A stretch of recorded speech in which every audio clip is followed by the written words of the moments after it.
Welcome, Hoosier fans, to another victorious episode of the Assembly Call, as tonight we rewatched your number 5 seed Indiana Hoosiers defeat the number 10 seed Kent State Golden Flashes 81-69 to advance to the Final Four. For the first time since 1992, the Hoosiers will face Oklahoma and Hollis Price in Atlanta next Saturday night after the number 2 seed Sooners defeated the 12th seeded Missouri Tigers earlier tonight. Holy smokes, going back to the Final Four. Here, you want a few numbers to make you feel even better? This was Indiana's 11th Elite Eight game. The Hoosiers are now 8-3 all-time in the Elite Eight. And as we look ahead, Indiana 5-2 all-time in the Final Four. And as we know, when the Hoosiers reach the NCAA Championship game, they always take care of business, holding a 5-0 all-time mark in the National Championship game. But I know that I'm getting ahead of myself. You have to excuse me, just a little bit excited. It's been a while since we've been back to the Final Four, and I just want to get through this post-game show so that I can go join everybody down on Kirkwood for what I'm sure is an epic celebration.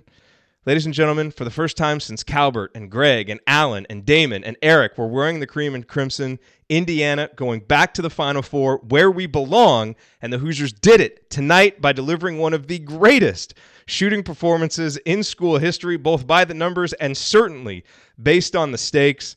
And we are going to break it all down for you on this edition of the Assembly Call IU postgame show. I'm Jared Morris. I'm here with Scott Caulfield and Chris Williams. They were both at the game tonight, and they're going to be joining us here in just a few minutes to give their takeaways from the game. But let's start this show the way that we start every show, and that is with our Hoosier Proud banner moment. You know, and in a game where you make 15 three-pointers and you have so many runs like Indiana did, there's so many ways that you could go with this, but I'm going to go back to the second half, late in the second half. And you'll recall, Indiana built a 20-point lead in the second half. Hornsby, Fife, knocking down three-pointers. But credit to Kent State. Every time Indiana would push the lead out to 16 or 18 or 20, Kent State would just keep coming back. They didn't shoot very well tonight, maybe didn't play as well as they wanted to, but they sure played tough, and they wouldn't go away. And, this time, Indiana gets that 20-point lead. Coverdale goes out hurt, and we'll talk about that because, goodness gracious, that is worrisome. But Kent State charges back. They go on a 9-0 run, led a lot by Antonio Gates, who is just a tremendous athlete and really, really played well for Kent State tonight. And so we're sitting there. It's a 59-52 game, and all of a sudden, with about 6.5 minutes to go, you can feel Kent State's crowd getting into it. Their players starting to build confidence, and Indiana gets the ball on offense and looks like they don't know what to do. Hoosiers are passing it around. No one really wants to take charge. Doesn't seem like anybody wants the ball. Eventually, the ball gets swung around to Dane Fife. And what was interesting is right on the possession before, when Antonio Gates is shooting free throws, Fife was going around to everybody, and you could see clapping and saying "let's go," trying to get everybody going because he could tell that this was a big moment. So the ball gets swung around to him, and as we know, Dane has not been a guy who's always been ready for the big offensive moments throughout his career, but this season as a senior has really emerged as a more confident offensive player. And this was his moment to shine, and he stepped up and drained it. It was a huge shot. It was Indiana's 15th three-pointer of the game. So the last three-pointer that they would make, it stopped some of that Kent State momentum. And again, in a possession where nothing was going well, they needed someone to step up. It was Dane Fife. Not a guy that we usually think of for stepping up offensively, but tonight he leads Indiana with 17 points, 5 of 6 from downtown, and it wasn't just offense. His effort and toughness on defense were really important. And the story of this game is going to be Indiana making 15 three-pointers, but it was another really solid defensive performance from one of the nation's best defensive teams. And, all night long, Dane Fife was there, keying it, making big plays, none bigger than that three-pointer that extended the lead back out to 10, and really it felt like gave Indiana the momentum they needed down the stretch to seal this victory, win their Elite Eight game, and go to the Final Four. Great performance from Dane Fife. All right, our banner moment, as always, brought to you by our friends at Home Field Apparel. Now, look, you may not have ever heard of Home Field Apparel, and that's fine. It's only the year 2002, and Home Field isn't even going to be founded for another 16 years. But in marketing and sales, this is what we call planting the seed. So when 15-year-old Connor Hitchcock reached out to me earlier this week about running some ads for the apparel company he's planning to found when he graduates IU, I was like, yeah, that's a great idea. Reach people when they're experiencing an emotional high, like their favorite team making 15 three-pointers in an Elite Eight game, and you'll attach positive feelings to the brand for decades to come. So here's what to look out for. In the year 2018, you're going to start hearing about a company called Home Field Apparel. They're going to claim that they have the most comfortable t-shirts and hoodies available anywhere, and they're going to be right about that. And they're also going to have old IU logos and brand marks that haven't been seen in decades. For example, they're going to bring the Bison back. Yeah, did you even know that Indiana once had a Bison logo?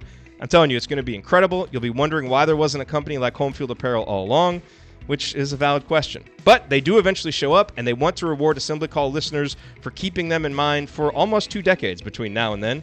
So they're offering a discount. Write this down somewhere. Use the promo code Assembly20, and you will get 20% off your entire order. That's Assembly20 for 20% off your entire order. Again, the name is Home Field Apparel. Don't forget it. Start saving up now because you're going to want to order a lot of stuff. All right, well, it is time to move the ball, find the open man, and get some opening thoughts from the rest of our team. I hope that they're outside of the arena and that we can actually hear them. Let's go to Chris Williams first. Chris, your thoughts on this Indiana victory?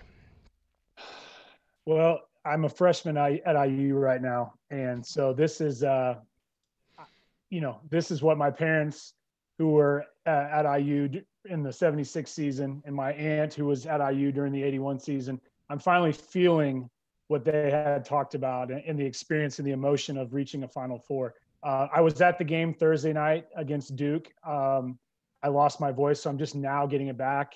But again, it's probably going to fade out because I was screaming my head off. My sister and I were sitting together at the game. My parents were at the game as well. It's overwhelmingly emotional right now. I didn't know how we would come out after that emotional win against Duke. I was concerned we would come out flat and kind of let this Kent State team get ahead of us. And, when Fife hit that first three, I was thinking, okay, this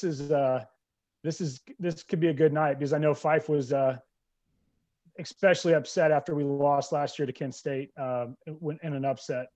And unfortunately saw the end of Kirk Hastings' career last year kind of in that way. It was kind of a sad thing, but I'm still shaking right now, still overwhelmingly emotional. It's going to be a while for me. I hope I can get back in time to go down to Kirkwood and go to Nick's and eat some of that pizza at the English Hut that I keep hearing Dick Enberg refer to on the broadcast. So I heard about that. So, yeah.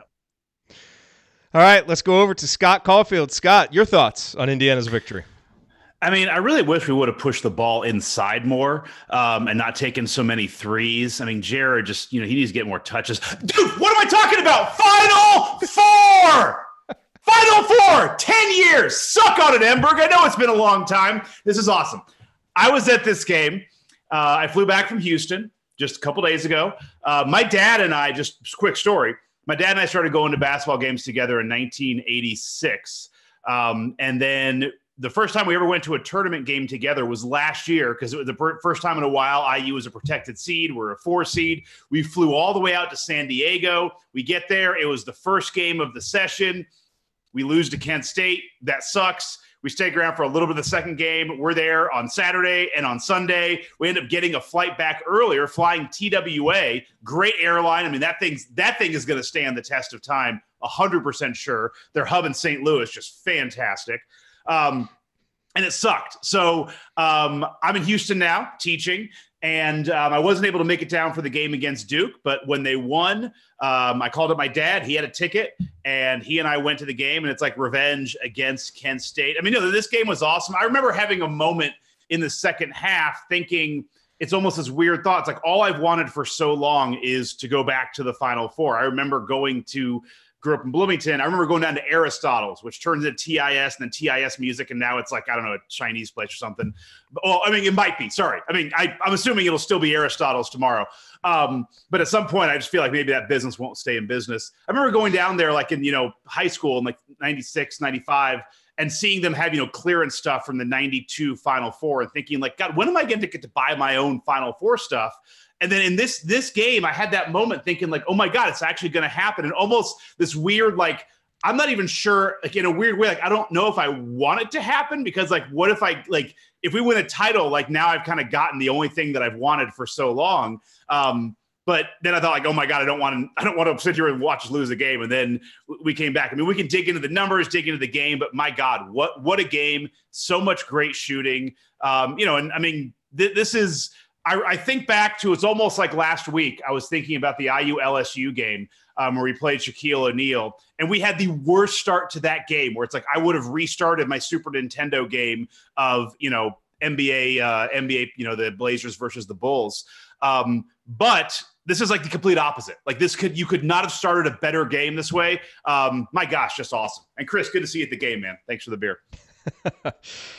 It was awesome. And there's so many different angles and ways that we can take it. But I think we've got to start with Tom Coverdale. Because while Dane Fife had the biggest play of the game and, was named the player of the game by the broadcast, to me, what Tom Coverdale did in the first half was just unbelievable. And it's easy to sometimes forget, what guys do in the first half, especially if maybe they don't play a lot in the second half or they don't do as much in the second half. But Tom Coverdale, and this is not hyperbole at all, had one of the best first half performances or performances and a half by a guard in an NCAA tournament game in IU history. I mean, he was awesome. He had a stretch in the first half where he scored 10 straight points all by himself. I think he had 5 assists in the first half, no turnovers. And I thought that, especially early, his just dogged desire to push the ball and be aggressive and get into the teeth of the defense was so big, because not only did it force Kent State's defense to collapse and he was able to find Fife and he was able to find Hornsby for 3-pointers, but then at other times he would just drive right down the lane and score, because when that big burly body gets going, as we know, it's hard to stop. And so I thought he was fantastic in the first half and was such a big reason why Indiana was so good offensively. But his injury in the second half is going to be the black cloud that lingers over this game. And I know we're all ecstatic and we're going to the Final Four and all that stuff, and we should feel that way. But I'm concerned about what this team is going to be able to do now that we're there if Coverdale can't play at all. Because I think we all love Donald Perry's potential. I don't think he's ready to be your lead guard, lead ball handler in a Final Four type situation. So, Scott, as obviously we can probably spend some more time later kind of, talking about the bad stuff and Coverdale's injury, but I wanted to at least acknowledge it off the top, because obviously it's not even in the back of our mind, it's in the front of our minds. But let's at least talk about his play first, because I thought this was as good as we've seen Tom Coverdale play in the first half of this game. No, he looked awesome. I remember 2 years ago with my wife, we were, going to games, and it's like you would chant to get Coverdale in the game. Like he was the guy who you would cheer when Knight put Coverdale in. It's like, because now we got the game in hand because he was the last guy on the bench. So to see him turn into this is really amazing. And, everything you said is true. I'll take it kind of the other angle. You saw how important he was when he wasn't there, right? When he goes out, the first 4 plays after that, like Donald Perry looked like an absolute mess. I mean, he just looked like a mess. He came out there, got double teamed. We had Dane Fife had a bad play. Then we had a 10-second violation. Then we had a backcourt. I mean, it was just 4 straight turnovers. So you saw how important he was when he was out. But I would just say the whole backcourt was fantastic. I mean, you mentioned, Dane Fife, we were expecting that shooting. I mean, you do have to remember Dane Fife, took 143s this year and hit 47%. He was 14th in the country in 3-point shooting percentage. And that's on a pretty good sample size. And then, Kyle Hornsby hitting 44% on 161 threes. But, Hornsby, 4 for 5 from 3. Dane Fife, 5 from 6. And these aren't numbers you'd expect at everybody, but they were great. And then, I will give it to Hornsby too. In that second half, when Coverdale went out, the only time that Kent State made a real push, you had Hornsby dive to save the ball on a bad Jared Jeffries pass to give it to Dane Fife. Newton blocks, Hornsby comes back, hits a long 2, and then that's the closest that Kent State ever got. So really, I mean, I'm with you on Coverdale's fantastic, but I think the entire backcourt was awesome, which is, I mean, for us to be up by 20 and the entire game, Jared Jeffries has 10 points, the backcourt has to be awesome. There's no other way around it.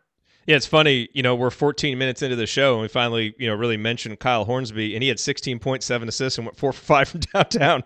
It was that kind of offensive game where so much happened that guy gets third billing.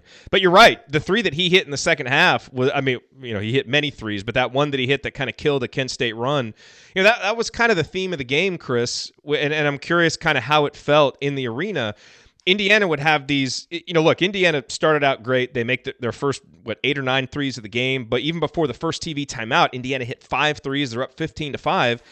And essentially that lead is what they nursed for the rest of the game. They would push it up to 20, and then Kent State would battle back. And Indiana would push it back up, and Kent State would battle back. And I feel like if this game had gone for 120 minutes, you would have just seen the same thing, but Indiana probably wins by 10. It was just written in the stars tonight. How did it feel in the arena? Did it feel like there were just kind of these massive swings of momentum? Because that's certainly how it felt watching it on TV. It did. Gates was really kind of beating us up down low. He went for 22 points. And I think that, coming in, the target really was Trevor Huffman. He had 17 against Pitt. He has 20 against Alabama. He's held to 8 tonight. Don't talk trash to Dane Fife, Trevor Huffman. I thought the defense on Huffman was tremendous. But, yeah, early on, I mean, the feeling was when we were up by 20 at one point, my feeling was, okay, we need to just put it right to their throats. And I think that we kind of let up on the gas a couple times. And I don't think the rotation adjustments were too bad with that. I mean, we've already mentioned Donald Perry. He plays 17 minutes, only has 1 turnover, but he doesn't look – when he was out there and when Kent State started trapping, there was some concern because the turnovers kept racking up. And my big concern coming into this game was we had 23 turnovers against Duke, and we had 15 tonight. We got to clean that up against Oklahoma. We got to clean that up, and that was my concern. The fact that we got out of that Duke win with 23 turnovers it was amazing. But the crowd was energetic. I mean, we knew what was on the line. Everybody there. It was a huge Indiana crowd, and there was a lot of Kent State fans. You're talking about a regional matchup here, but it was overwhelming. It was the crowd really got the players back on track, I think, when we kind of let things slip. I was really concerned, and I was going berserk at, we're about the 6:30 mark. We're down by 7, or we're up by 7, and then Fife comes down and hits a 3 to puts us back up at 10. That to me was the big dagger because, when Coverdale goes out, they go on an 11-0 run, and we're like, oh my gosh, are we going to really have to put this all on Donald Perry from here on out? And I think, we need Coverdale against Oklahoma because, we cannot expect Perry to be playing 30 minutes in the game. It's just not reasonable for him. And you can, the game plan going in with Oklahoma is going to be, if Perry has to play a lot. We saw that, his free throw, he had the most free throw attempts of anybody on the team tonight. He only hit 4 out of 10. So that's a liability on the floor. So the crowd really, I think, willed the team to win in a lot of ways, but the shooting did it more than anything. I mean, when you hit 15 out of 19 threes, you're going to win a lot of ball games, especially when the other team only hits 2 out of 14. That's just the way it's going to be. And Scott, I think we need to, mention here before we get out of the first segment, we got to give a tip of the cap to Mike Davis. I mean, we are now, 2 years removed from Mike Davis taking over for Bob Knight, obviously in one of the most fraught situations that a coach has ever stepped into, especially a first-time head coach at the college level like Mike Davis. And here in his second season, Indiana, wins a share of the Big Ten title in the regular season. He's got the 5th best defense in the country and the 26th best offense. And, I feel like tonight the story coming out of this game is going to be the offense, and rightfully so when you go 15 of 19. But defensively, I just thought Indiana was rock solid for most of the night. Gates had his moments, obviously. That guy's an elite athlete. He clearly has a future as a professional athlete somewhere in some sport.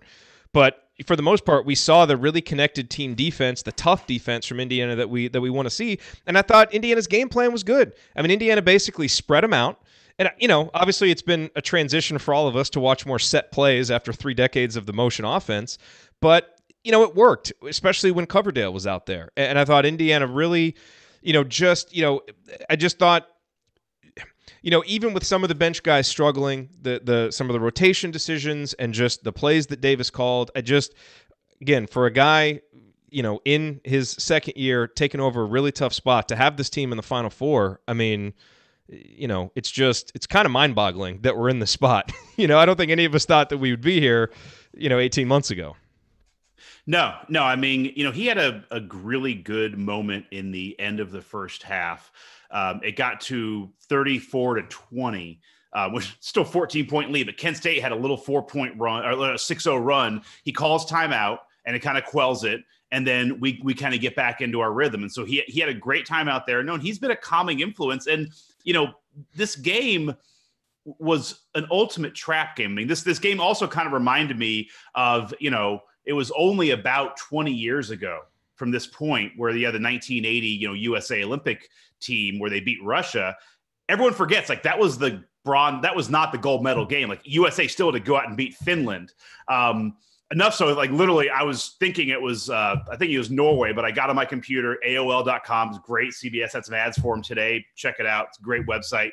I went to http://AOL.com/hockeystats.html and realized it was Finland that the USA played. But no, I mean, that is like a coach, you need to get the game up for this, because if we beat Duke and then lose to Kent State, it's still like, hey, that was a fun run, but you almost feel like you left a little bit on the table. I mean, Chris and I were there. A lot of fans were there, and we all felt like this was our chance to get to a Final Four. Like, everything kind of lined up for us. But no, he's been to that point, though, Scott, to that point, maybe that's why it was a blessing to play Kent State, who had beaten us the year before, to make sure that there was no letdown.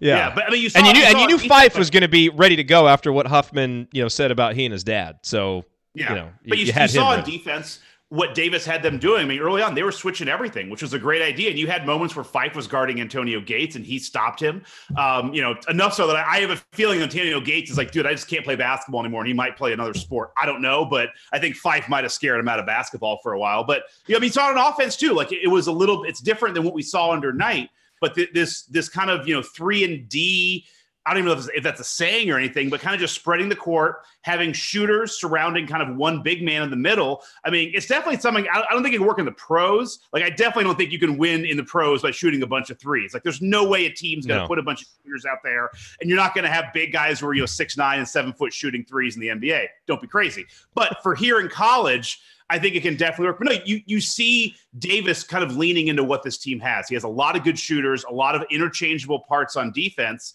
and he's playing to their strengths. Yeah, no, he definitely is. Okay, coming up as we continue our breakdown of Indiana's victory over Kent State. Ladies and gentlemen, we're going to the Final Four. I will point out the meaningful moments that you might have missed, then we will go inside the numbers to highlight the most important statistical notes from this game. You are listening to the Assembly Call. Stick with us.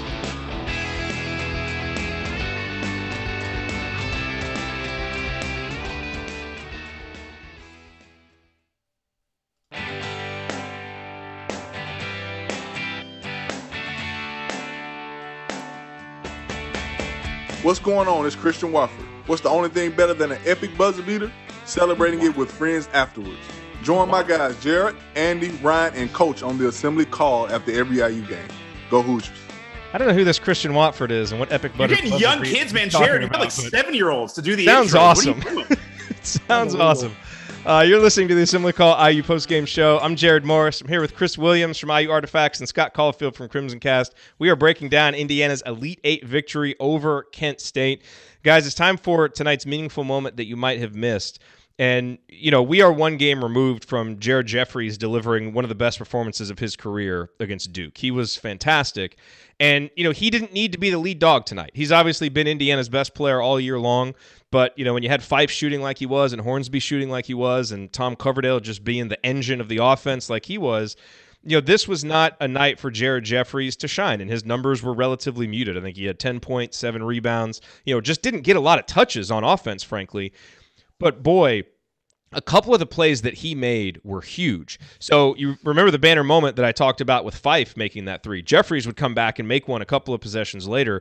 But I thought, actually, the single best individual sequence of any player was in the second half.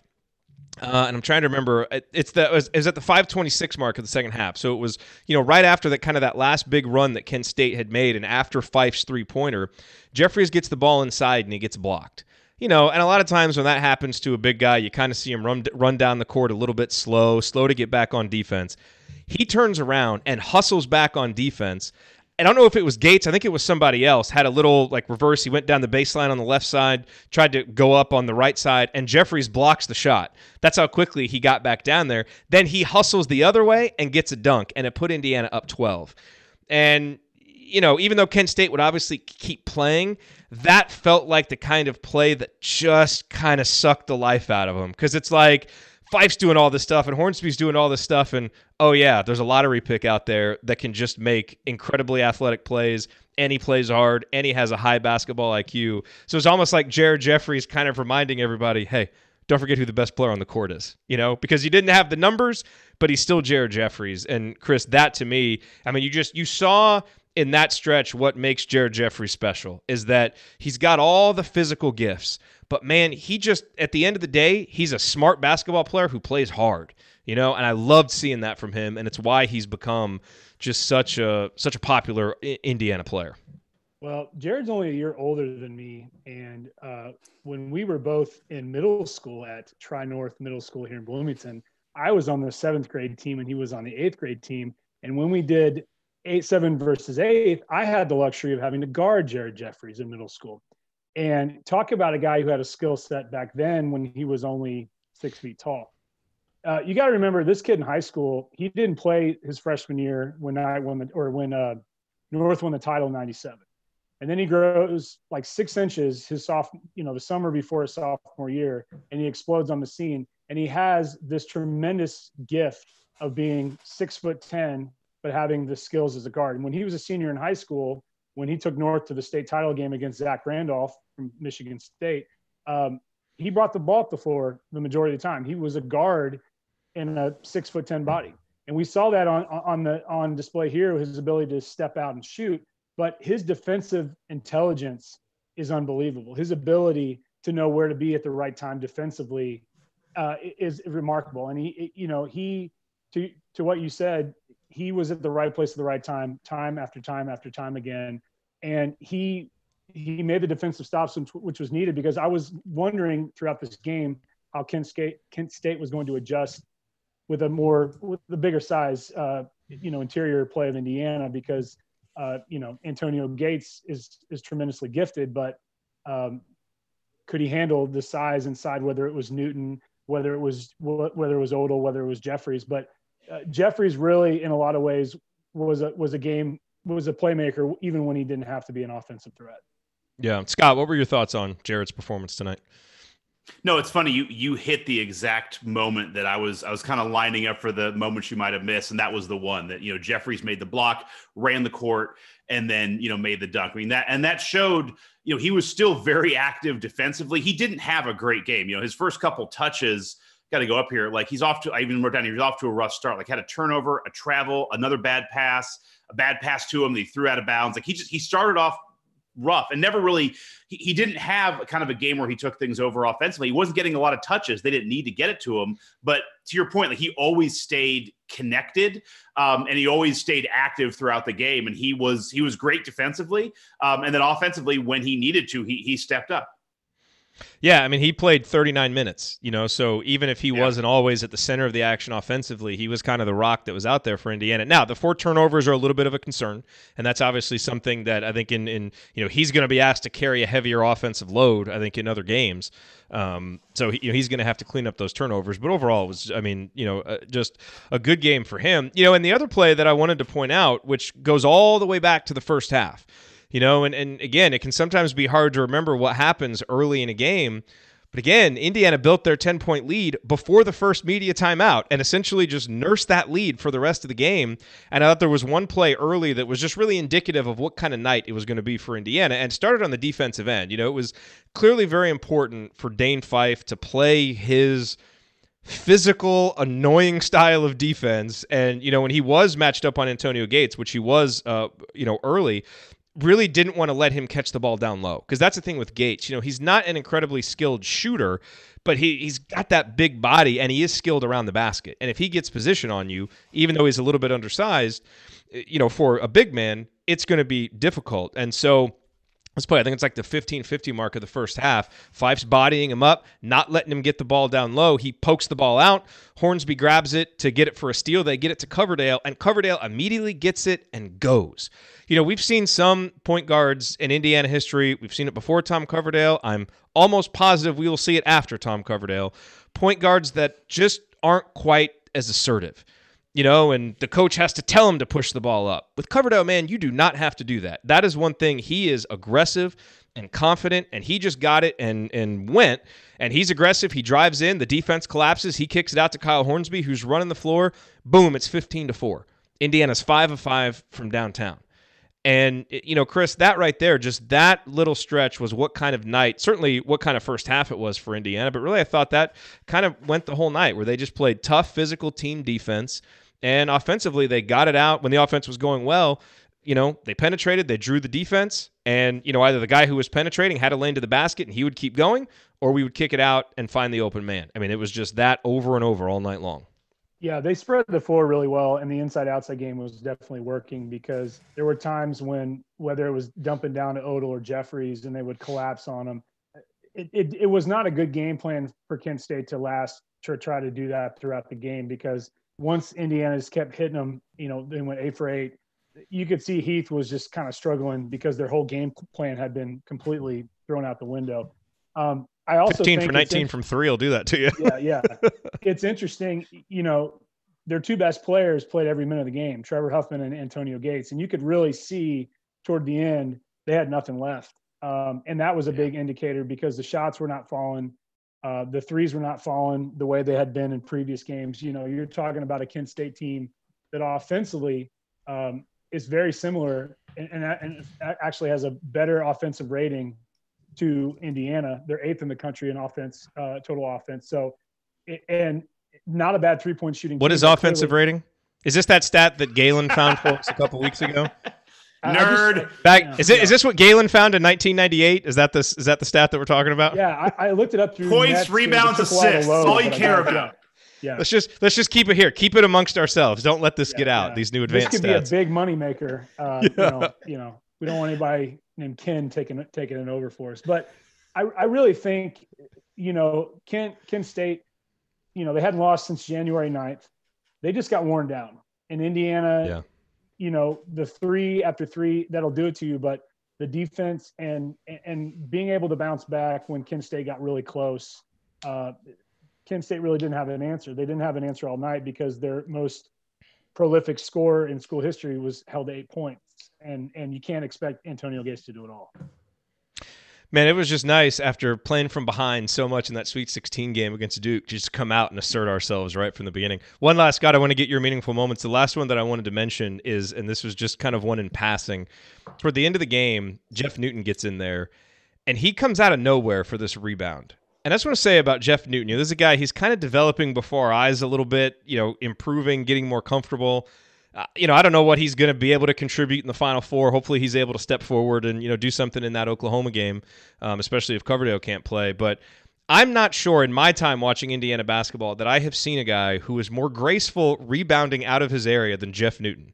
Like, he will just come out of nowhere, gliding through the air and get these rebounds. And it's like, I don't know where he came from, but that was a majestic rebound by Jeff Newton. So that was just that was a good play, and hopefully it's a sign of things to come, not just in his future, but even, heck, who knows, by this weekend. Scott, what moment stood out to you?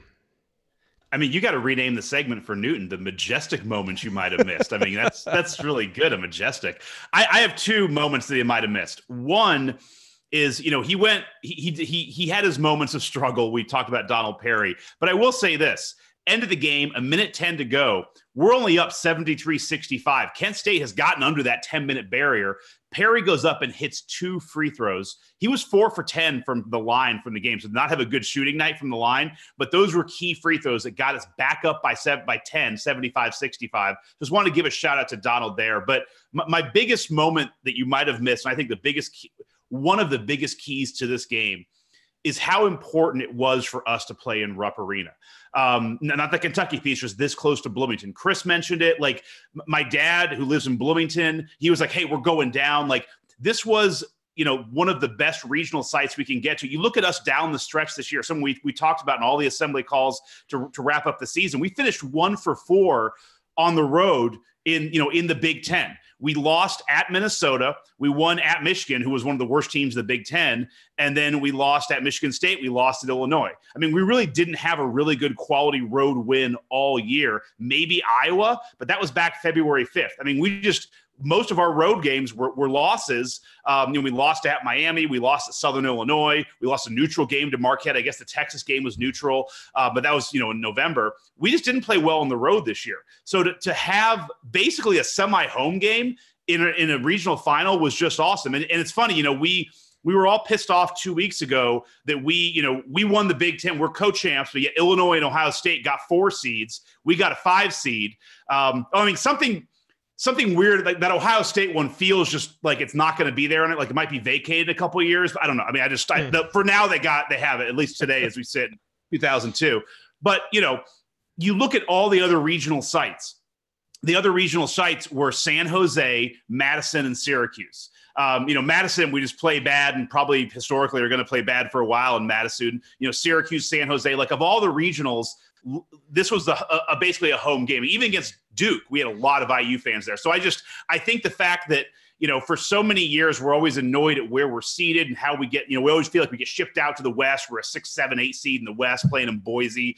It's like this really broke well for us. Not that the teams we were playing, but playing in Rupp and basically having 2 semi-home games, because the one thing you say about this team is we're just not great on the road. So having a home game was huge for an Elite Eight game. Yeah, no, that's really well said, Scott, and that's a really important point. Chris, were there any other moments that stood out to you before we move on and talk some numbers? Just some, unorthodox threes being knocked down. It was just kind of like a symbol of what the night was going to be about. Jerod Odel's 3 and then AJ Moye. And, the chant, resonating throughout the stands. I love hearing that. It's been kind of a staple all season. I hope that continues in the future with him and some other players, because I see it kind of being a trend-setting thing. But, I think AJ didn't play, a ton of minutes tonight. He did have 9 points, but him on the floor emotionally brings the team forward, and he's going to give it all. And I think just that nod kind of, transitioning from the Duke game to tonight is going to continue to be big, and he's going to need to be that role player moving forward. I'm glad you mentioned him, because I was actually going to kick off the stat segment talking about AJ, because he only played 8 minutes tonight, but scored 9 points. And he had that stretch in the first half. Indiana's up 15. Coverdale, Coverdale had scored 10 straight points for Indiana, put us up 29-14. Moye comes in, immediately gets a nice drive to the bucket, and just goes crazy, as you would expect from AJ Moye. And then a possession later, he gets the ball over on the left wing and drains a 3, and we're up by 20. And then that's when the chant is going, and he's getting into it, and you can tell everybody just feeds off of him. The players feed off of him, the fans feed off him, everybody does. And so, even though he didn't play it, and then, he goes down and knocks down 4 straight free throws at the end of the game, to ice it and put it away. And so, his contribution, obviously, in the Duke game was much bigger. I mean, he came in for that stretch in the second half. I mean, he put Indiana on his back for a 3-4 minute stretch. And then, obviously, the block, and Indiana didn't need him to do that tonight. But you saw that human spark plug capability that he has, when you need kind of that little juice of energy and just some irrational confidence, you're going to get it from AJ Moye, which is why he's becoming such a fan favorite. So numbers-wise, I don't know what stood out to you guys, but, to me, you look at it, Indiana shoots 78.9% from three-point range, 15 of 19, 57.1% from the free throw line, 12 of 21. I mean, I don't know if you're ever going to see a bigger disparity between three-point percentage and free throw percentage than that. And but obviously 52% from the 52% from 2. I mean, that's... and it's one game after, I think Indiana was, 2 for 10 in the Duke game? So Kent State's philosophy of let Indiana shoot some threes might have looked okay for that game. But look, this is a 40% three-point shooting team for the season. This is one of the top 10 three-point shooting teams in the country. Not only were we not going to only take 10 threes, in a game again, probably, we weren't going to only make 2 of them. And so it was nice. I don't know if I would say this is water finding its level, because 15 of 19 is insane and unsustainable, but it was a nice bounce back from what we saw in that Duke game. And I hope every Indiana team that we watch is able to just be confident from the three-point line. If you can be amazing like this, that's great, but just be confident. That's all we ask. But also, the other number too is if you look at Kent State's 3-point shooting. I mean, 2 for 14. I bet if we play them 10 times, they don't shoot that bad. 10 games in a row. Yeah, although I definitely think you're right. I also give our defense some credit, because I thought we were out. There were some good closeouts. They didn't have just a ton of wide open ones that they were missing, but yeah, I mean, I agree with you. They're probably not going to shoot that badly most of the time. 2 guys with 7 assists. Hornsby and Coverdale both with 7 assists. The ball was moving, and obviously it helps you get assists when guys are making shots. But that's always good for this Indiana team to have more assists than turnovers, because they've been a team that have been known, obviously, to turn the ball over. Chris, what numbers stood out to you? The rebounding thing is a little bit of a concern for me because we were out rebounded by 6 by an undersized Kent State team, and Oklahoma is going to give us all kinds of trouble inside and out, and that concerns me. I could potentially see a lot more Jeff Newton against Oklahoma than Jerod Odell. Would that be interesting? That would be interesting. Odell's a senior leader, but he's a little bit undersized compared to someone like Newton. And, the one thing moving forward, you got 2 guys on our team that are from Atlanta, and playing in Georgia, playing in their home state is going to be very emotionally charged for them. And I think that's going to make a big impact for Moye and for Newton to play in their home state in front of their families. I don't think you can ask for a better scenario for those 2. No.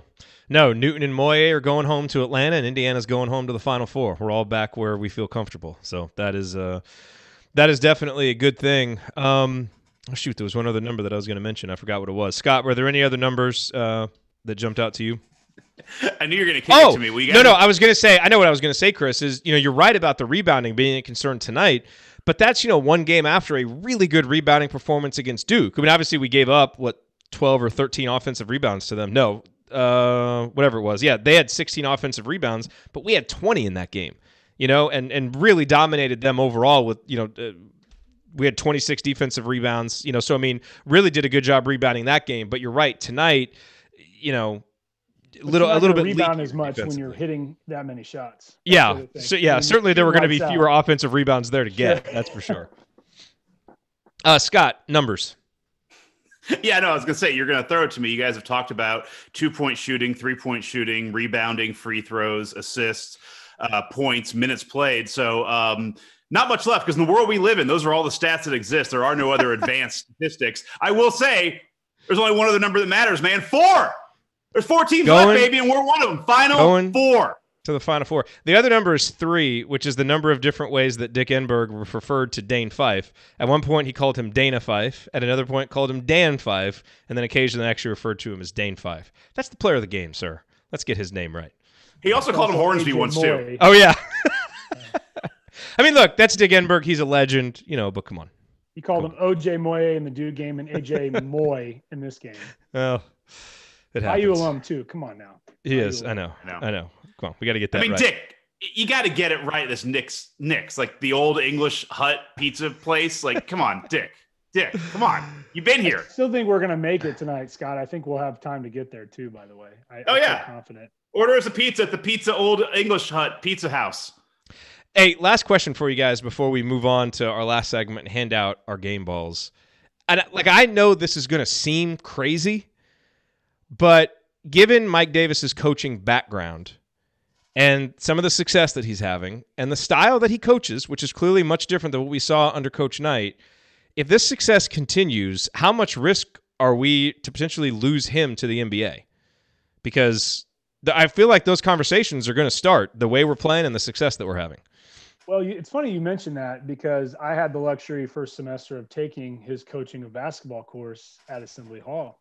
It was coached primarily by Dan Block, his director of basketball operations, but we had a couple times when we were out on the floor with him, and he was kind of showing us the offense that he was running, which I think is very suited for the next level in a lot of ways. But we had a Q&A session with him, and the first question that was posed to the coach was, what was his career aspirations? And before the question was finished, he said NBA. And he didn't even hesitate. It wasn't as if he had to think about it. He said, NBA, I want to coach in the NBA. And that was it. He didn't have to clarify. He didn't have to elaborate any further. So, it's possible that, the quick success he's having at Indiana, at a program where he's doubted himself as being the right fit. Who knows? It could be something where we could see, if we continue to advance farther against Oklahoma and beyond. It's hard to tell what his future could be at Indiana. And we know help is on the way. So, I mean, certainly it seems like the good times will keep rolling for Indiana. So. I mean, Jared, what are you doing, man? I'm normally the one who poops on good points and kind of kills the mess. I mean, we're going to the Final Four. You're talking about losing our coach already? No, but it's a good thing. No, I'm just saying. No, it's not. Football, it's a good thing. Basketball, it's not a good thing. But what I'm saying is, Mike Davis was thrust into this role. You know what I mean? And so if his aspiration is the NBA, the only way he's going to get there is by us having great success. That's what I'm saying. Look, Mike Davis is doing an amazing job. Like, sign that guy to a contract extension right now based on what he's doing. Don't get me wrong. I'm just saying, I feel like I've heard some of those conversations in private. I feel like some of those conversations will start to be had. And if that's the price you have to pay to go to a Final Four and have some of the success that it looks like we're going to have now, I'm just saying, look, look where we are. We're about to go to the Final Four, and we're talking about maybe losing our coach to the NBA. This is incredible. It's just it's all part of it. So, well, and I've heard too. I'll just say this. I don't go out on a limb very often. But I mean, it is 2002. We just got from the game. Chris and I are going to drive back. But there's a kid who's an intern at Eli Lilly named Brad Stevens. So I mean, if we lose Davis, I think we should probably go after this kid. I talked to him a couple days ago. He seems to know a little bit of basketball. Not a great pedigree, but just think about it. Hey, let's not forget, we're facing a really good coach next game, a guy named Kelvin Sampson. That's true. But he coaches in a style that would never work at a place like Indiana. The way he does things would never work at a place like Indiana. Never isn't he on probation? Hire somebody like that. Yeah, I mean, that is not what we do. That's not the way we roll. We don't have big heads behind the basket. We're not doing crap like that. We are just a straight basketball program with Mike Davis as our coach. Let's enjoy Coach Davis as long as we have him. Let's enjoy these wins. And if he's able to move on to the greener pastures of the NBA, the Indiana job, if that happens, the Vancouver Grizzlies. I mean, they're a great team. He can go to Vancouver, have a great time up there. Yeah. I'm saying, if that happens, what he's done because look, what we're going to have to find out from Coach Davis is, can he recruit and build his own rosters? Because, the reality is this is a roster that was built by Coach Knight. A lot of these guys came to play for Coach Knight, and it's a shame that we're not getting to see what he could have done with them. But, based on his last 5 or 6 years, there was nothing really to suggest that he would have done this. And so this team really is blossoming under Coach Davis, and he's kind of stabilized things that were really rocked to their core. And so, we'll see where it goes from here. But the main point in this is just, again, to tip our caps to him for doing a great job, keeping this thing together and leading these guys to a place that we haven't been in a decade. Yeah. And man, I'm glad to be going back. It is going to be so much fun. All right, coming up on the assembly call, we are going to hand out our game balls. And then we will break the fourth wall and step out of this conversation, talk about what aged the best and worst from this game, try to put it into proper historical context, and just have some more fun. That's all next here on the Assembly Call. Stick with us.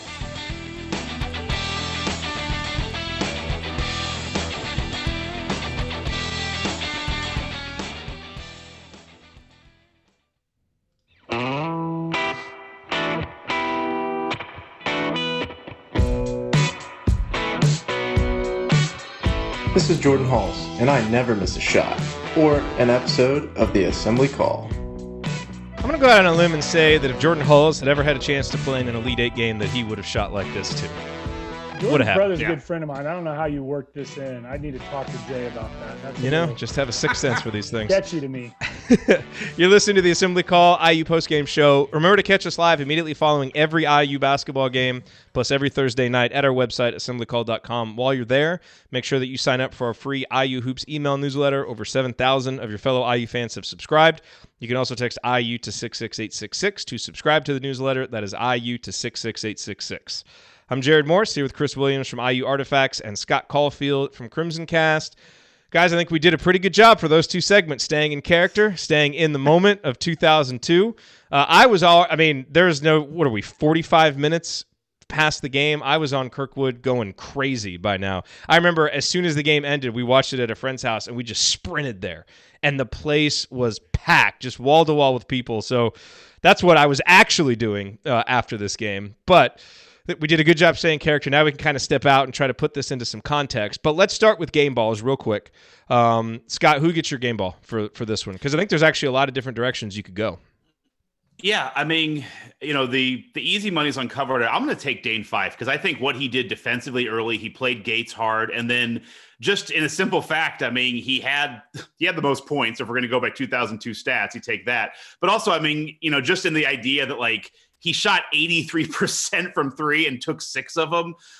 He had a great game. He was all over the place. But I'm with you. There's in all of these rewatches, it's kind of been like, oh, it's Calvert Chaney. It's like that's been the answer for like 5 rewatches. I mean, this is one where I think there's like 3 to 4 different answers, and none of them are wrong. Yeah, I agree with you on Fife. I think Coverdale would have been a great choice, and I thought he was the best player on the court in the first half, and I think his defense was really good too. I mean, obviously he's going to get beaten off the dribble sometimes, but he was a really tough physical defensive presence.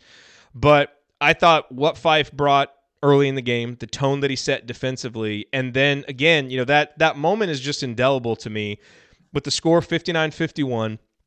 Gates makes the one free throw, or maybe he missed the first one, but right before he's about to take the second free throw, Dane Fife kind of comes over, and I don't know if he was doing this to pump everybody up, if it was one of his little things that he was doing to get in Gates' head, because he came over and he's clapping his hands right by where Gates is about to shoot the free throw. But it looked like he was like trying to will everybody, like, let's go. This is slipping away from us here. We've worked too hard to build this, and then the next possession he goes down and hits that three. I mean, that so many times we've seen guys blossom as seniors. And even with the big pedigrees like a Fife who came in as a McDonald's All-American, and you struggle and you struggle and you struggle, and just for him, it's never seemed like he's felt comfortable offensively. And then to do that, and in the biggest moment of the season so far, probably the biggest offensive possession he's had, where it's like, hey, we're in the Elite Eight, we need to score here to keep this going and go to the Final Four, and he steps up and drains it.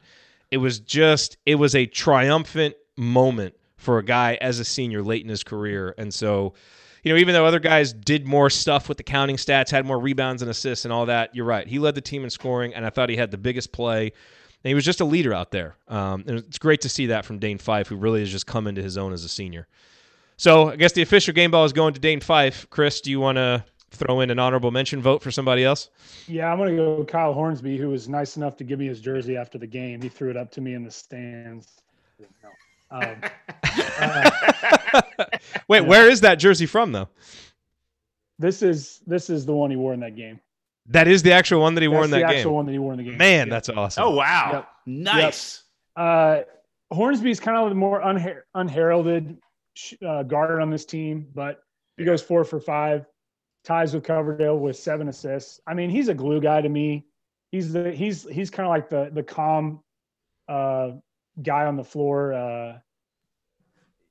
To me, he stepped in and hit the shots as you expected it to him. He was shooting over 40% on the entire season, but I think he's one of the more unheralded guys on this team, and he deserves it just as much as Fife.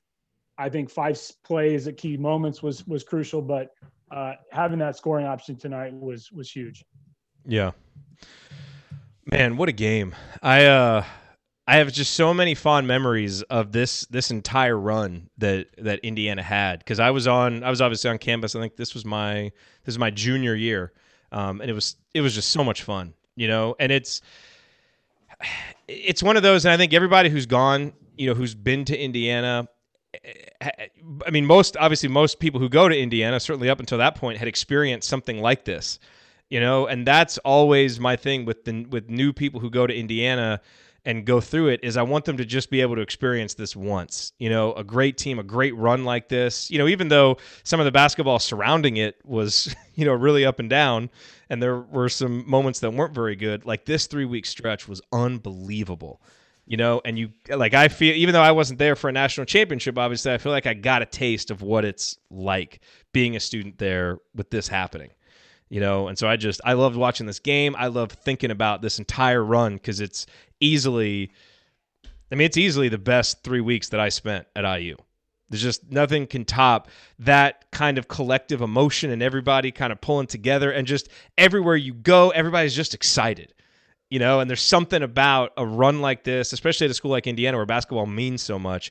It just brings everybody together and you just have these indelible emotional feelings and experiences that are just, I don't really know what else in college can bring that. So yeah, I mean, I graduated in 2000. I moved to Houston in 2001 to start teaching at the time. And so this was my first season away from IU. And I remember like trying to listen to the Indiana Louisville game that year, like on a weird, like real media player, like trying to listen to Fisher in the game. I was able to pull it up on my like dial up modem. It was insane. But I was kind of pissed. I'm like, I'm there for 15 years. And like now, I mean, I got the Cheney run. I got 80s. I was a little bit younger in 87. So I didn't fully get it, but it was like I leave, then this happens the next year. I mean, enough so that, yeah, I flew from Houston to Louisville, drove down to meet my dad for the game in Lexington. And then I flew back the next weekend just to be in Bloomington to watch the game with my parents, just to watch the Final Four game. And then I had to go back to work on Monday. It's like I flew back and forth twice just to be there for it. So I was downtown after we beat Oklahoma to go to the final game. But yeah, I mean, it was an awesome run. And really, I mean, I have a couple hypotheticals I want to ask, but it's like, it is just crazy to think back. Like I was listening to your rewatch on Friday, how that was kind of the last sustained excellence that, 92, 93, 90, that Cheney years team. Yeah. And then it's like, we've had two spikes since then. Like this was a spike. And then we had the spike in the, Zeller, Oladipo years. It's like, that's it. Like, it's crazy to think too, when Dick Enberg is like, God, it's been 10 years since you've been there. It's like, well, now it's been 18. Like, I remember at that point thinking like, this has been a long time, 10 years. Like this felt like forever. And it did. God, I would take 10 years now. And it felt like it was going to last. Like, that's the thing about this run and 2013. In the moment when it's happening, it didn't feel like it was going to come and go.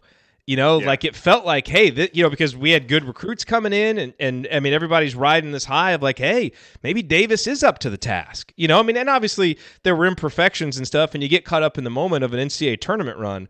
But man, it felt like, hey, okay, we're back, and as we know, over the last 25 years, it's been a series of, kind of false starts and, it kind of bubbles up for a short time and then comes back down. And obviously we know what happened after this. But my goodness, in the moment, it felt like, here we go. Okay. Time and maybe kind of passed Coach Knight by, and even though the way that it went down, it wasn't so good, but look at this. 2 years later, clearly the players were just kind of buckling under the pressure of Coach Knight and fading at the end of the seasons. And they needed more freedom on offense. Like, these were all the narratives that people were talking about openly, which I don't think, and as we get into what's aged the best and what's aged the worst, I think some of those talking points have aged the worst. And it was interesting to hear Dane Fife talk about him too on the Hoosier Hysterics podcast, because they asked him that question, is there any truth to any of that? And he's just like, it was all crap. There were other reasons why this team, won. And, again, obviously we would see some of the limitations. We all love Coach Davis, but we would see some of his limitations as a coach in future seasons. But that was the thing about the moment, man. It felt like it was going to last, and I guess that's the other thing that has aged the worst, is that feeling of optimism in the moment about this new era of IU basketball, because it was built for this great moment, but unfortunately it wasn't built to last.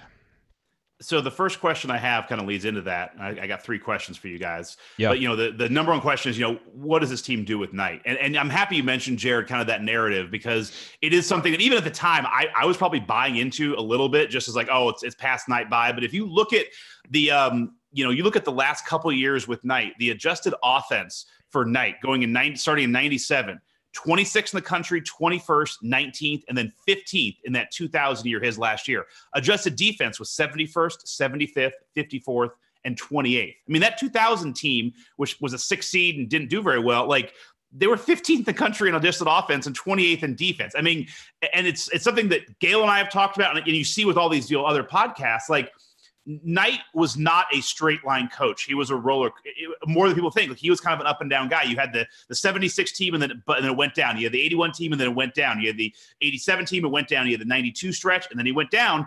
Like, he was building back up for this one last run. And so I'll pose it to you guys, but I do agree. You start looking at the numbers. Like, he was building this team for this spot right here.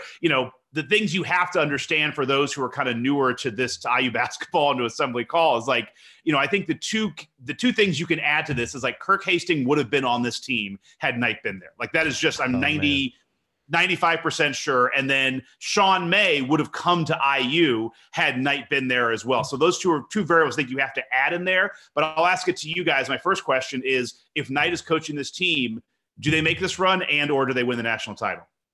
Chris, why don't you take it first? Well, the Haston thing is intriguing. I think that's one of the more what-if situations if you had another interior scorer who had the ability to step out, because his three-point shooting blossomed that 2001 season, and he had the skyhook shot that I can still vision in my How would you stop this team with Haston? Good Lord. That's the thing. Scott makes a great point that, Haston, just, loved Knight. He's written a book about it, how much he loves Knight. And he was obviously a father figure to him. If he does stay, if they get the right draw, the one thing that I keep reminding people who talk about this is that the draw we had was really good. We beat a really bad Utah team. We beat a UNC Wilmington team that we barely scraped by, but they had an upset. We beat Duke, and then we beat a Kent State team that was riding this wave of wins like we talked about earlier, but had no chance against Indiana. But let's also remember about that Duke team. That is the only team in the Ken Pom era to be number one in adjusted offense and defense. So, right. I mean, just having to go through them makes road incredibly tough. The Duke thing is it's an anomaly, I think. That game, all the right pieces fell in place given the numbers, how bad we shot from three, how many turnovers we had. On paper, you don't win that game. But to me, it's true. I don't know. The Knight rationale there is interesting because if they do go deep, Sean May graduates in 2002. He's undoubtedly going to go to IU because his dad and Knight are thick as thieves, and that to me, it plays in a really interesting segue here. But Haston's impact in the right way with Davis's system could have meant the difference between being a 5 seed versus being a 1 seed that season, quite possibly.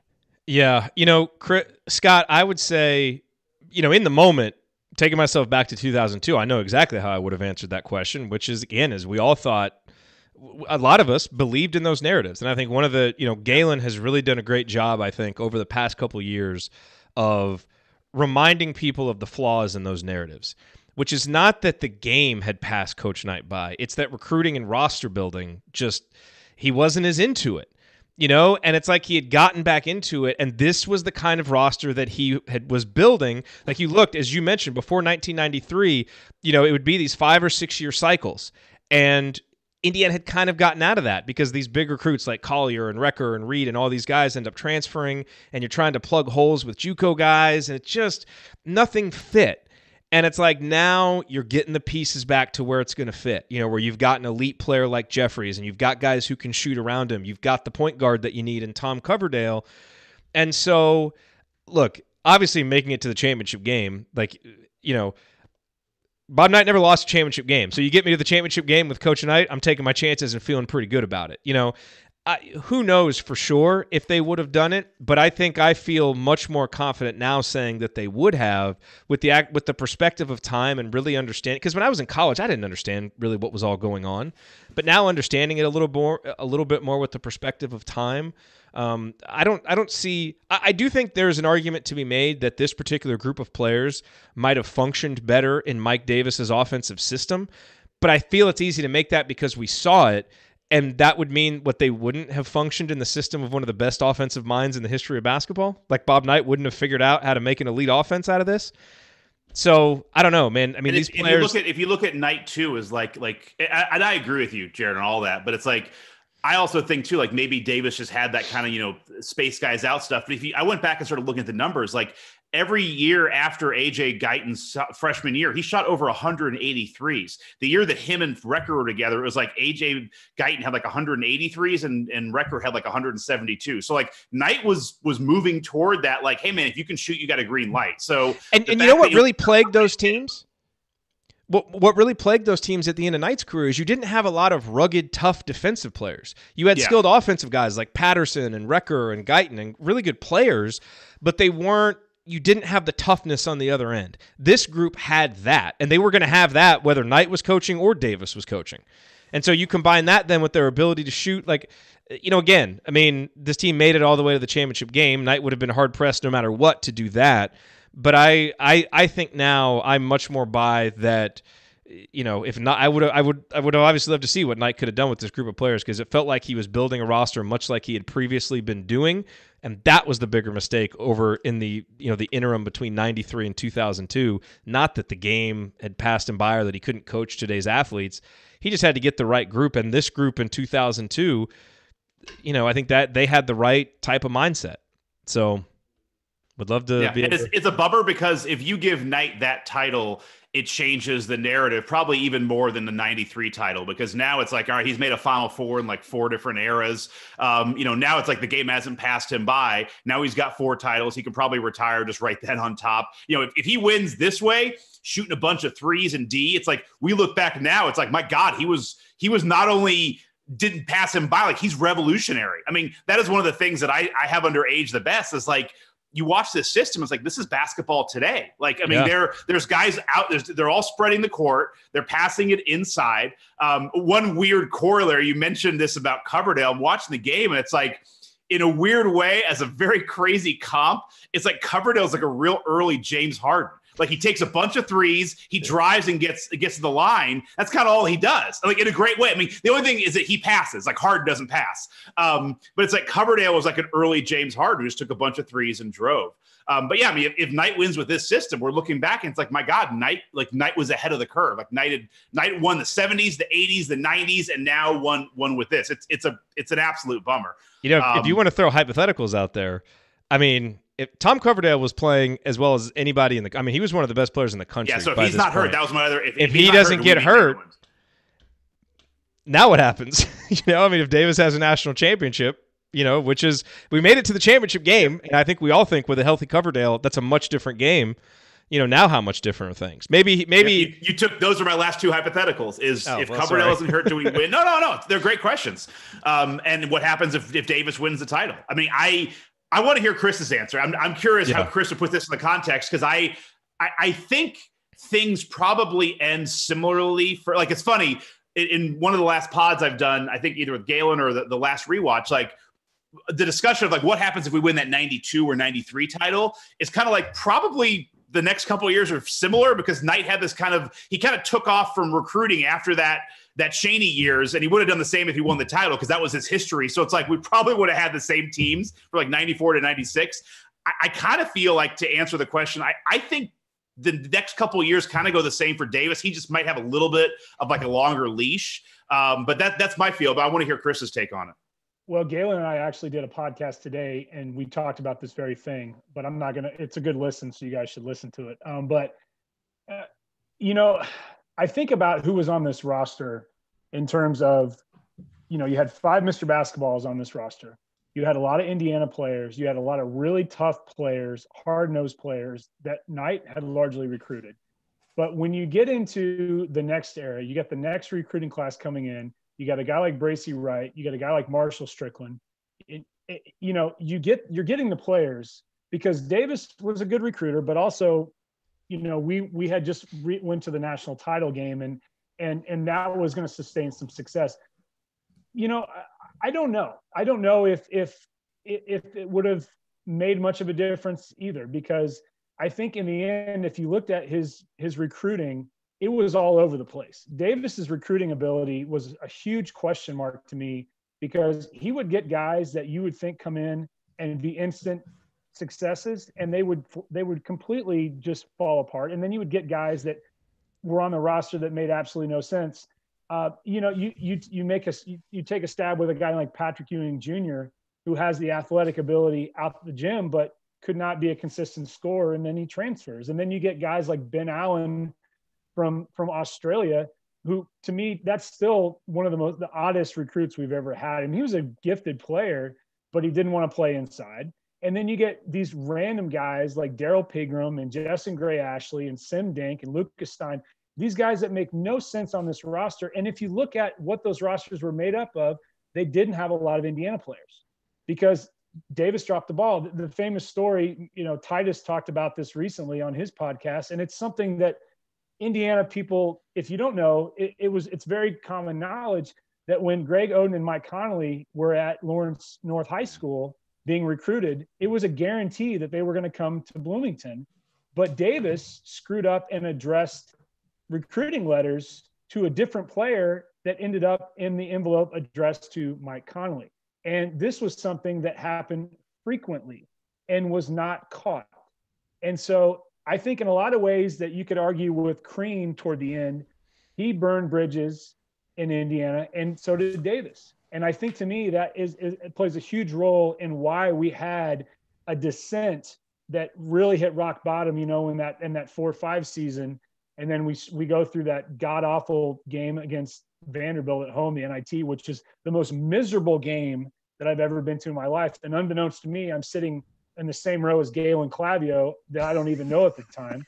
So it was, I don't see it. We're at the pinnacle here. We're at the pinnacle here with a group of guys. Yep. We have several leaving. We have Jeffries departing. We have Odell and Fife graduating. We have Cove for one more season. We have Moye for 2 more seasons. Is it going to be – I just don't see it sustaining a lot really due to the personnel and the inability of Davis to recruit consistently, which is a narrative we've talked about a lot. Our department can catch every secondary violation that we make and put ourselves on probation. We can't check the damn recruiting envelopes and make sure that the right ones go in there. Like, come on, let's get compliance with common sense. Don't check all of them. Just check Oden and Conley. I don't give a shit about anybody else's. Just those guys. Deal. Hey, the 7-foot dude who's tearing it up in Indianapolis. Let's worry about him. How about just go up in person every time instead of having to use the postal service or bank on the fact that that was a guarantee. They wanted to play for Davis. It's a well-known fact, and it was screwed up royally. Yeah, that's the biggest one. I don't think anything actually changes with the results of the next few Davis seasons if they win this game. You just wonder if it's a lot harder to move on from him when Indiana did, but it was still 4 or 5 years later. And I will also say this. I don't want to just breeze past this and say, oh yeah, we for sure win the title game if Coverdale doesn't get hurt. That Maryland team was awesome. They were 32-4. I mean, they had Dixon, Blake, Lonnie Baxter, Mouton, Wilcox. I mean, they were really going to present a lot of problems no matter what. And, Coverdale did play. He played 32 minutes. Yeah, now he was a shell of himself, 8 points, 4 turnovers, obviously. And Indiana just really struggled to get anything going that game. I always wonder, maybe AJ should have played a little more of that game. He only played 7 minutes, but... Anyway, by no means was it a given that Indiana would win, but they would have had a fighting chance with a healthy Coverdale because of how well he was playing. I have absolutely no recollection of the title game because I watched it at Assembly Hall. I fell asleep at halftime in we had a dorm party going on in Teeter Whistler, and I had way too many beers. Miller High Life, that our RA snuck in for us. What a great dude! What a great role model. And I was. And I'm thankfully I didn't watch the second half because it would have been depressing and I would have cried. It was a depressing game. I watched it at Assembly Hall. They had a big watch party at Assembly Hall for all the students. I mean, there was so much excitement, but then by the second half, it's just like we just can't get over the hump, Hornsby though, man, Hornsby stepped it up in the tournament. He was 4 for 8 from downtown in that game. Yeah. But anyway, do we hit your other hypotheticals? Do we hit them all? I got them all. So, okay, in terms of what age the best, what age the worst? I know we talked about some of it with the offense. Was there anything else there that we hadn't hit, Scott?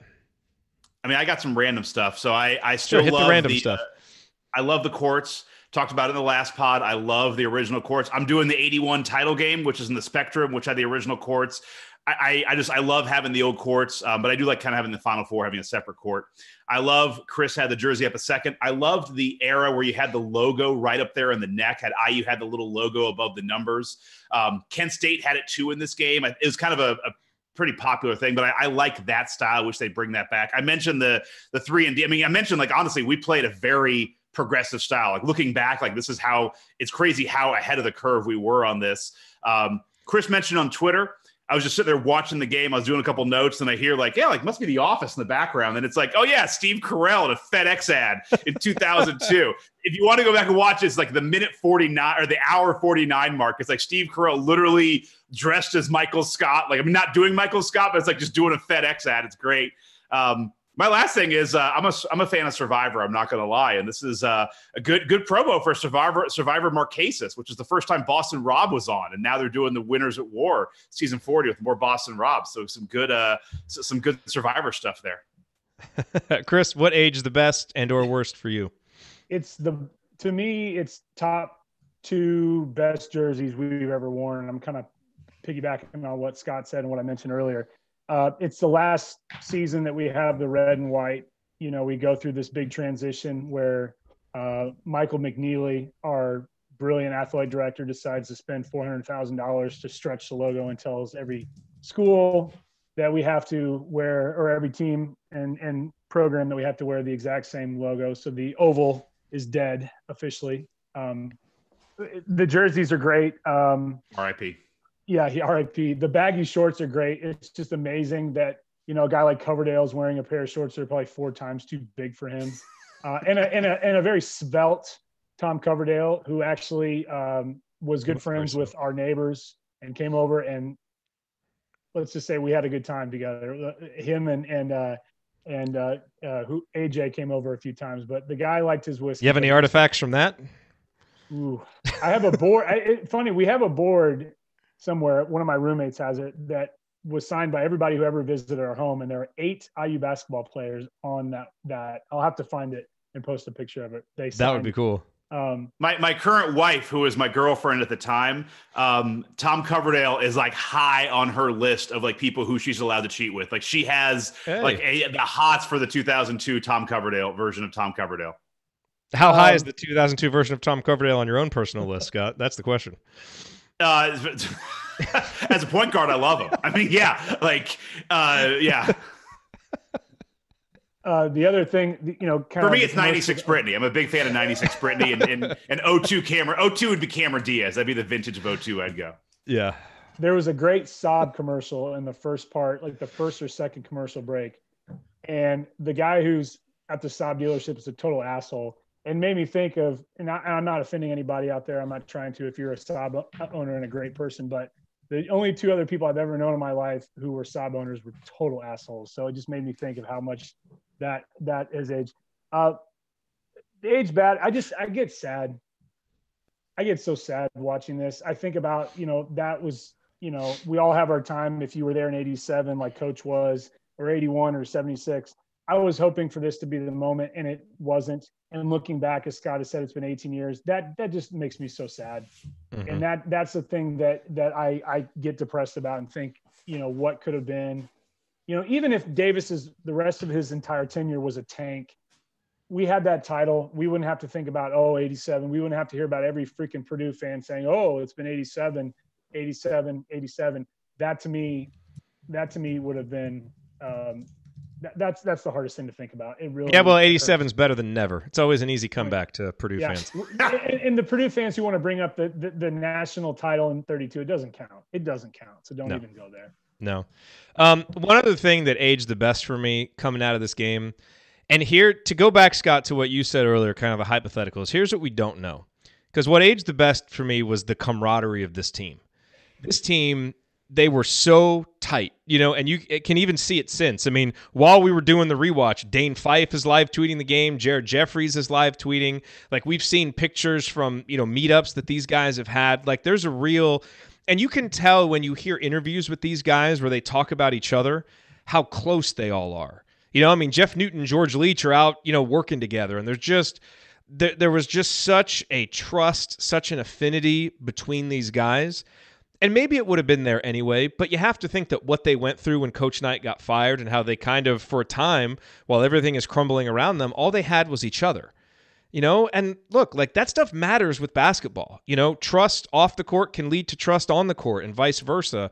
And I thought that you had a team, you know, we speak in such glowing terms of this 0-2 team, and with good reason, because they went to the final game. But as you said, Scott, you know, they struggled on the road. They were 25-12. Like, this was one of those seasons that probably had Indiana fans, you know, hair and knots all throughout the season, because it's like, we know the town is there. This team should be better. And they came together at the end of the season, and that's what we don't know. You know, did they need what they went through to get the camaraderie that allowed them to come back against Duke, that allowed them to beat Oklahoma with a hobbled Tom Coverdale? that's what we'll never know, because, that wouldn't have happened if Coach Knight had stayed there. Now, maybe they build the closeness, in other ways, but I think that's why people love, in addition to the fact that they won these games, but watching the Duke game, watching this game, you can tell this is a tight team that really enjoyed playing together. And it's so much more fun to watch when the guys just look like they're out there playing for one another, not just for themselves. And not every team is like that. Not even every good team is like that, but this team definitely was. And that, to me, is one of the things that has aged the best about this team, in the ensuing 18 years. To you, Scott. I know you had another one. I have a couple age poorlies, and then I'll be quick because I know we're getting long here. I did love the ads for AOL.com. That was great to see. It's funny. I had in my age poorly the Saab ad. So it's funny that Chris mentioned on the pod. I'm like, I wrote down who the hell buys a Saab. No offense to anybody who bought one, but it's like, I know Saturn and Neon were cars at the time that I knew people who owned, but it's like, I've never known anybody to buy a Saab. The ads for Des to Smoochie, I remember that. It's like, I love, yes. I love like from the devious mind of Danny DeVito. It's like, you mean the guy who was in Twins with Arnold Schwarzenegger, like his devious mind.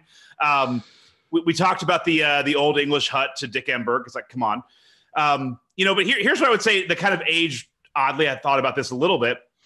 This was the only year where we could have played Bob Knight in the NCAA tournament. When he had Texas Tech in and we were in it the same year. The next year, Texas Tech wasn't in it. Then we weren't in it the next couple of years. And I didn't know where to put this, but just a pointing it out there. I'm very surprised the committee didn't at least put us in the same bracket, hoping that maybe some point we'd match up, because that is such an NCAA bracket thing to do, is to put us in the same bracket. I remember thinking that at one point, like once they made the tournament, I was like, oh my God, what if we were 5-6? Like, what if they seeded us in such a way? So just throwing that out there. But I'll say this, like I'm with Chris 100%. Like this, as I watch this game, I think about like going there. I remember all the feelings of like going to the Final Four, how awesome it was. I remember watching the next game, but it's like, I think about the Duke game, but like, it's weird. They all of these go together with me. And so I can't not think about the Maryland game. Like as I'm watching this, all I can think about is like, damn it, we were so close. We didn't get there. And then this just feels like it was all part of, everything was in motion for us to just have a bad 18 years after this. Like everything is set up, and you realize like, even if they win, I don't know if Davis is the right coach at the right time. I don't know if this is the right time for him to do it. And it's just, it's melancholy. Like it's awesome seeing, you're like, my God, this is fun to watch. But then it's like, you just know there's a house of cards stacked up, built on this, that's just not going to last. And I think that's the really tough thing to do this is to watch this, is even some of those, early 80s and 90s rewatches, you're just like, man, those were good. And it's kind of like, damn, we missed this. But it's like this almost feels more recent. It's like, damn it, like everything that we're dealing with now is kind of like almost birthed around this time. And that's the real bummer of this, is just, you kind of see like this was the first of a lot of just bad decisions that were made throughout the time. And yeah, got to give Galen credit. He's the one who started putting me on those, looking at the adjusted offensive and defensive numbers of Knight's last couple of years. And you're like, wow, what could have been. So I don't know. It's fun. It's exciting, but it's like, I can't not take the Maryland game out of it. And then I can't not take knowing what happens the next 18 years, just be like, it sucks that we have two great moments in the last 20 years. And this is one of them. Yeah.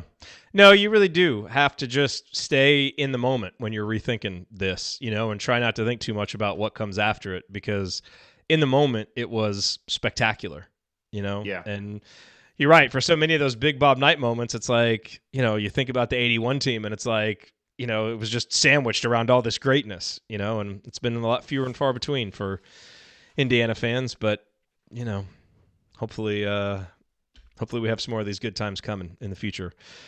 Well, let's get some final thoughts, fellas, and get out of here. This was fun. I got to go get down to Kirkwood. I'm late getting down there for the party. Chris, your final thoughts on Indiana's victory over Kent State? Whether we were going to be able to sustain a shooting performance like that further on, it was nice to see the shots go down. It was nice to see a moment where everything was clicking, even at the times when we played poorly. We had some runs of really sloppy play, and we committed some turnovers that were ill-advised. It was fun to see an IU team where everybody was syncing together, where everybody was playing hard. Everybody was wanting this. They saw what was in front of them.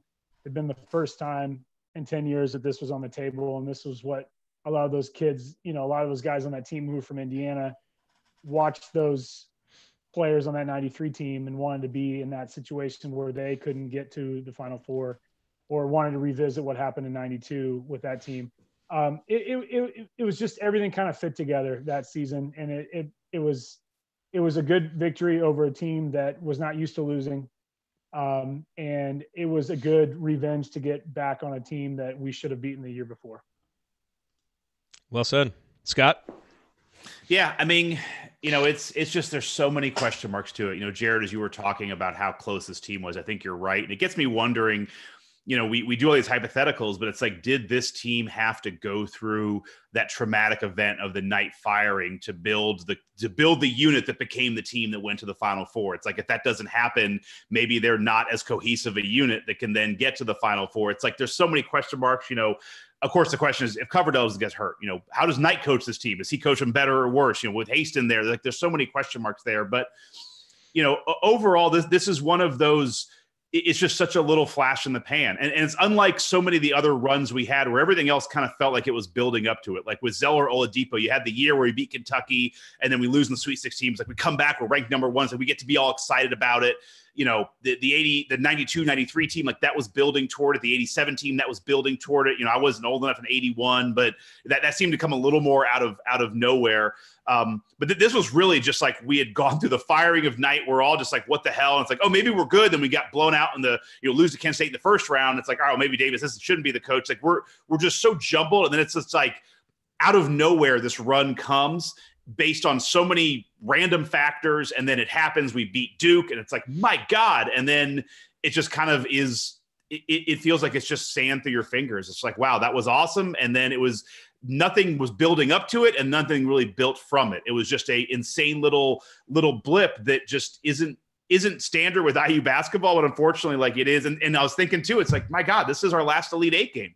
Like this is, I know it is, but it's like when we're talking about trying to do Elite Eight games, it's like everything else we'd have to do would be past before this. So, I mean, that's where it's a bummer, but I will end on the positive. I mean, Jerod, you're right. Like this was so much damn fun to live through. Like going on a Final Four run is awesome. God, I hope we can do it again at some point close in our lifetime because it is a lot of fun. For those of us who've been there, it'd be great to do it again. I would buy so much stuff. I bought so much junk from this Atlanta one, and I would buy way more from the next one. But no, this has been it's been a blast. It's been fun seeing teams play like that. And again, I was just most surprised at how much it looked like basketball today compared to the other rewatches we've done. Yeah, it really did. I mean, it was fun. It was a totally different experience watching this team play offense than the last or the game that we did from the Louisville game in the round of 32, yeah. And then watching the LSU game. It's such a different experience. But what this season was such a testament to the importance of two things. One is roster construction. It's so important to have a roster where the pieces fit together. This team only had. Obviously, it had one guy that played in the NBA, right? Yeah, only Jeffries played in the NBA. Obviously, Jeff Newton became like the best player in the history of Japan, but only Jeffries played in the NBA. Coverdale was obviously a great college point guard, and then you had guys around them that filled their roles. Kyle Hornsby, one of the best role players we've seen. Dane Fife, one of the best role players we've seen. Newton, Moye, Odell. This team fit together. They had that cohesion, and so you were able to have one star player, one elite talent like Jared Jeffries, and build guys around him, and they became a really good team. Now, was this one of the two best teams in the country? No, not given the full body of work. They made the championship game, but that's why the other big lesson from this game is you just have to make the tournament with a good team and give yourself a shot. Because Indiana, co-Big Ten champions, were they 12-6 in the regular season? Like it was in the history of IU basketball, kind of a ho-hum regular season. But you make the tournament, you get a 5 seed, and what happens when you do that? Well, if you can win one big game, maybe the rest of the bracket opens up for you a little bit, Chris, like you said. And so they had to go through Duke, but that's one game. And when you get in the tournament, anything can happen. And think about all the recent seasons that we haven't even given ourselves the chance. And that is unconscionable at Indiana. I get we're not going to win the Big Ten every year and have 30 wins every year, and that's fine. I mean, Bob Knight won 30 games, 3 times, and had his own ups and downs.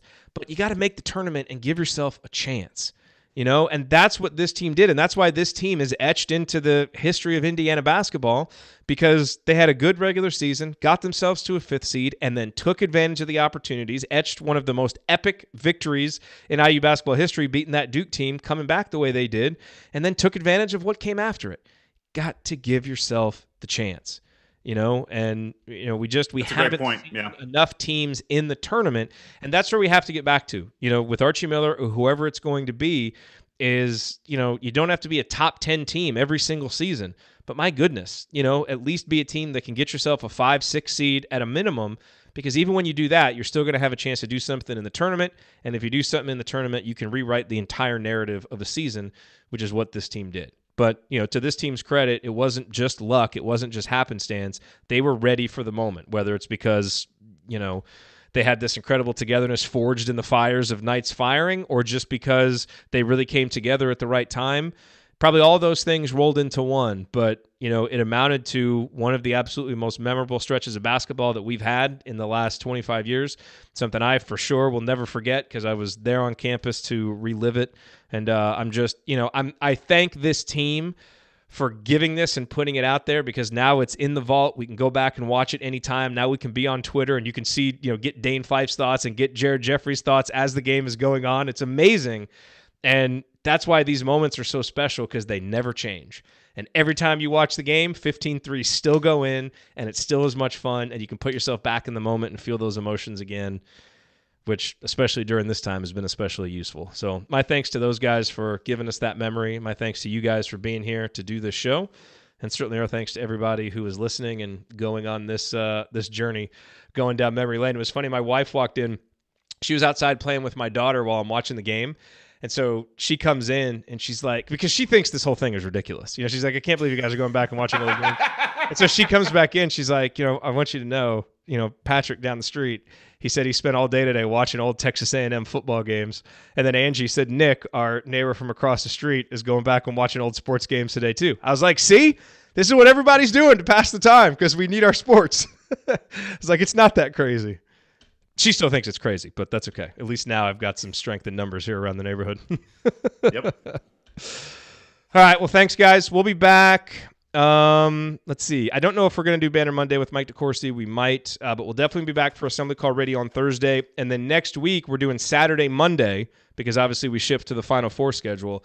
Saturday, we're doing the IU UNLV game from 1987. Vintage Bob Knight coaching right there. And then on Monday, we are doing the IU Michigan 1976 National Championship game. Do you know which shows you guys are on? I'm doing Michigan on Monday with Coach and Ryan. Okay. Scott, when's your next appearance? I'm not back on until the week after, which is, I think, the same three of us. Yeah, we're doing 81, yeah. Doing 81? Which is like, I mean, every time you guys are talking about, putting me and Ryan together, like I feel like this is like your control. You're keeping me in a box. Like, it's like, all right, we gave you one with Coach and Ryan, and then it's like, now we're just going to lock you down, like just Jerod and Chris. Did you feel locked down tonight? I don't want to lock you down. No. We want to unleash you, Scott. No, but I don't get any other pairings. I like you guys. Like, I want to. So I didn't realize I did the same pairing. I was trying to keep them different. I'm just totally all right. I'm gonna look at this because I was trying to rotate all the pairings around. So we'll see. I like the Coach Ryan Scott thing was fun. Seeing Coach Ryan keep track of that. That was you put him in to start off in the first round. That's a tough first round matchup for Coach. I'll say that. You dumbass. I know, but it was fun. It was fun. All right. Well, thanks everybody for being here. We will talk to you on another episode. You guys enjoy yourselves. Be safe. Thank you for doing these. Seriously, thank you for doing these. These are fantastic. It's been so much fun. But we've both been like thinking about doing this for years and years and years, and this is all it took. Cancel the NCAA tournament, and we will pull out all of our ideas. Just end the world, and we can do it. That's all you got to do. We'll keep doing it. Hey, but we're lucky to have this many games to do. That's what I mean. Like, we've had I know the recent stuff hasn't been as good, but man, we have a great catalog of old games to go through. A&M, So yeah, we could be Purdue, and only have Purdue wouldn't even be able to keep going this far. Well, I guess they did. They made 2 Final Fours, but they're not going to be able to schedule 3 national championship shows and still have 2 left over. Stuck on They're that. not going to find footage of that 32 classic. I'll tell No. you that. No. No, they're not. But they All right, everybody. can do it. They could definitely do the rewatch of the Big Ten tournament. We can't do. That's the one thing we can't do. That's true. No, no Big Ten tournament rewatches here. No record buzzer beater. No. No, Yeah. I'm just going to take my memory of beating Nebraska and just pretend the Big Ten tournament started this year. That's probably the safest way to do it. All right, guys. Have a good night. We will talk to you all next week. See you, everybody.